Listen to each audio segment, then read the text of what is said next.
Hello, everyone. My name is Matt Lewis. This is the flight scenario Flying Wild, Liberty University Aviation 430.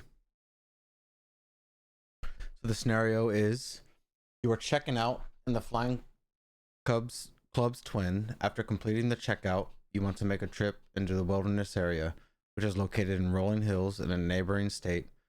For your trip, it will be a nice summer day, but you will have various field elevations. You have little twin time and no time in this.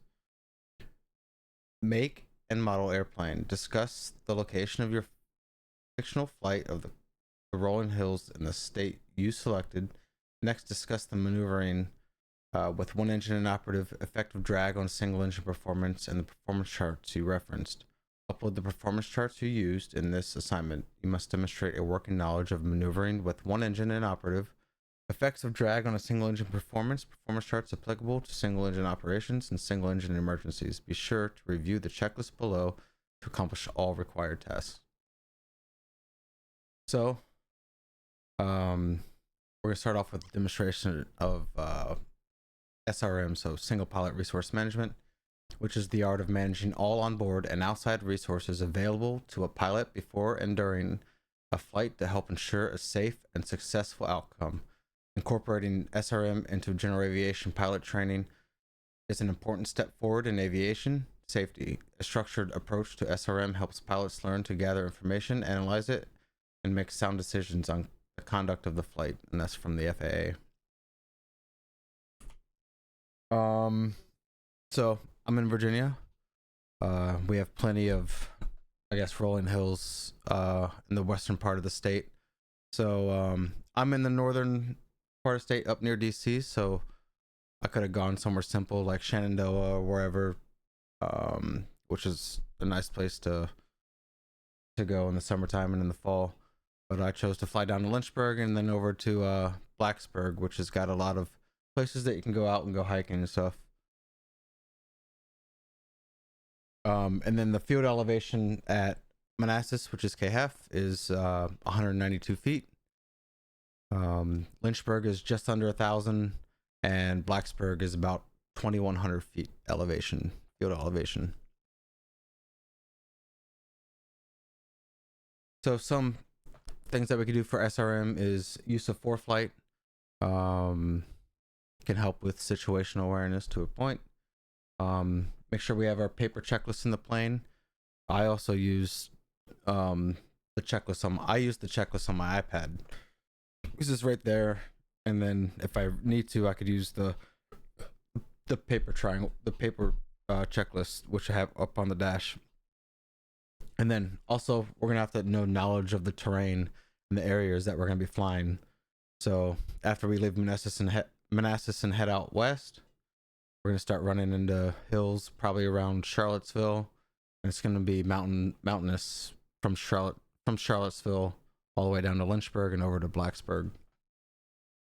So you need to know which altitudes you need to be at, so you don't have a CFIT. If we do somehow on the way have a engine failure, so before we even take off, we're going to brief 3 different scenarios, and it's all going to happen within the traffic pattern. If we have any emergency before takeoff, we're just going to go power idle, full aft elevator, full brakes, direction control. After takeoff, but gear, any emergency after takeoff, but gear still down, we're going to go power idle, set the aircraft back down on whatever remaining runway there is, and pull out the elevator, full brakes, direction control. After takeoff, gear up. We're going to pitch for 105 miles per hour because in the Twin Comanche, it's the airspeed is in miles per hour. We're going to pitch for 5 degrees nose up, 105 miles per hour. And then we're going to go through the memory item checklist, which is after fly the plane with 5 degrees nose up, 105 miles per hour, which is blue line is 105 miles per hour in the Twin Comanche.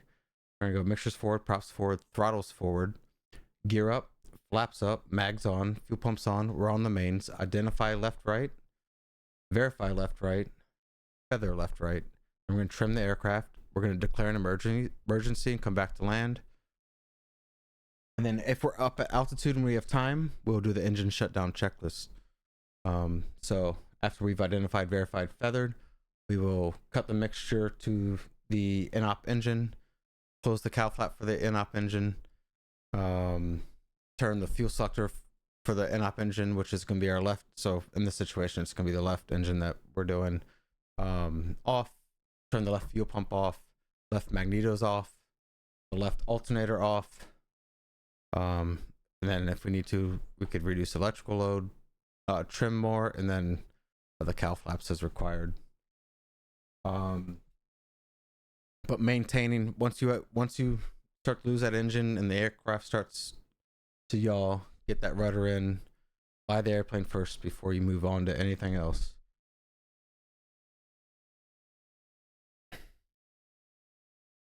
So what does the effective drag on a single engine performance?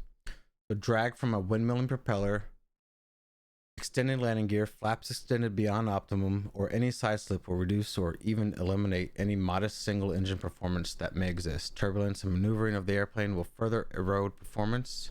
When operating above the airplane's single engine ceiling, VYSE, will deliver the least possible rate of sink, drift down. And that's per the FAA. There's a lot of factors that go into your performance on a single engine in a multi-engine aircraft. Altitude, density, altitude, the temperature, so some things that affect performance and while having only operating on a single engine. So the windmilling propeller on the inoperative engine will cause you to lose 200 feet per minute. Gear extended will cause you to lose an additional 250 feet per minute, and having full flaps out an additional lose another 275 feet per minute. So that's why it's very important, once you do identify that you have an engine failure, that you make sure that gear's up and the flaps are up, so creating the least amount of drag as possible to be able to climb. The reason that is, even at 1,000 feet or 1,700 feet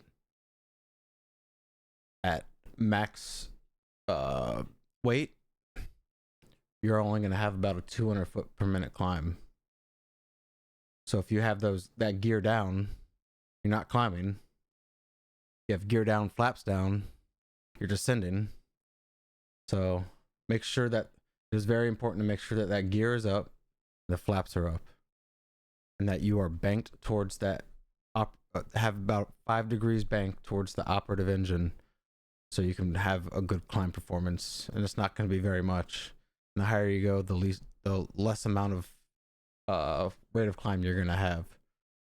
And then if you're max weight and you lose an engine, if you're above 7,000 feet, you're not going to climb at all. You're gonna have to drift down at VYSE.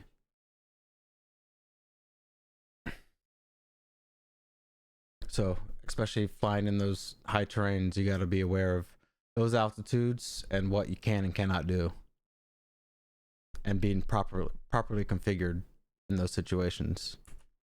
So some aeronautical decision making. So ADM is decision making in a unique environment. Aviation, it is a systematic approach to the mental process used by pilots to consistently determine the best course of action in response to a given set of circumstances. It is what a pilot intends to do based on the latest information he or she has, and that's from the PHAC. And we're going to use some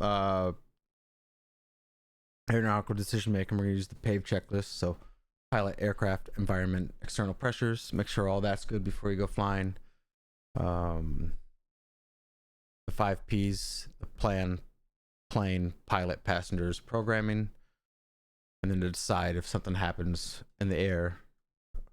Yeah. And then the references, I used the FAA and the PHAC.